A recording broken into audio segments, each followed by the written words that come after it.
আমরা মনে করি গতকাল যে তফসিল ঘোষণা করা হয়েছে সেই নির্বাচনকে বানচাল করার উদ্দেশ্যে ইনকিলাব মঞ্চের মুখপাত্র ওসমান শরীফ হাদির উপর এরকম উপযুক্ত করে গুলিবর্ষণ করা হয়েছে। আপনারা জানেন যে আমাদের একটি পূর্ব নির্ধারিত কর্মসূচি চলমান ছিল, দেশ গড়ার পরিকল্পনা।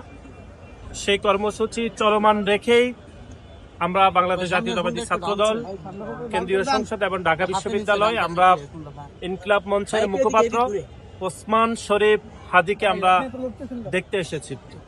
এটি অত্যন্ত দুর্ভাগ্যজনক এবং একই সাথে আশঙ্কা কারণ হয়ে দাঁড়িয়েছে যে গতকালই ত্রয়োদশ জাতীয় সংসদের তফসিল ঘোষণা করা হয়েছে। ঠিক নির্বাচনকে বানচাল করার উদ্দেশ্যে যারা গত 17 বছর ধরে বাংলাদেশের গণতান্ত্রিক ব্যবস্থাকে ধ্বংস করতে চেয়েছে, যারা বাংলাদেশে 3টি কথিত জাতীয় নির্বাচনে বাংলাদেশের মানুষের হক নষ্ট করেছে, অধিকার নষ্ট করেছে, তারাই গতকাল কর্মসূচি দিয়েছিল 3 দিন ব্যাপী। গতকাল আপনারা জানেন যে আওয়ামী লীগ এবং ছাত্রলীগের সন্ত্রাসীরা তারা কর্মসূচি দিয়েছে যে আজকের কর্মসূচি ছিল যেটি বিক্ষোভ মিছিল, গতকাল ছিল মশাল মিছিল এবং আগামীকাল লকডাউনের মতো এরকম কর্মসূচি ঘোষণা করেছে।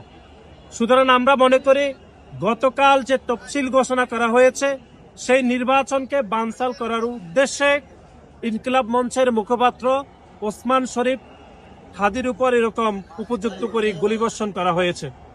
বাংলাদেশ জাতীয়তাবাদী ছাত্রদল ইতিমধ্যে বিক্ষোভ মিছিল করেছে।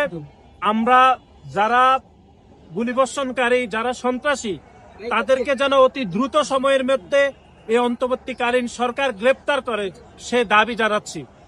এবং আপনারা জানেন যে জনাব হাদি জুলাই এবং আগস্টের গণ অভ্যুত্থানের সম্মুখ সারিতে একজন জুলাই যোদ্ধা। এরকম একজন জুলাই যোদ্ধাকে যিনি এই অন্তর্বর্তীকালীন সরকারের ত্রয়োদশ জাতীয় সংসদে এই সংসদীয় আসনে যিনি স্বতন্ত্র প্রার্থী হিসাবে নিজেকে ঘোষণা দিয়েছেন।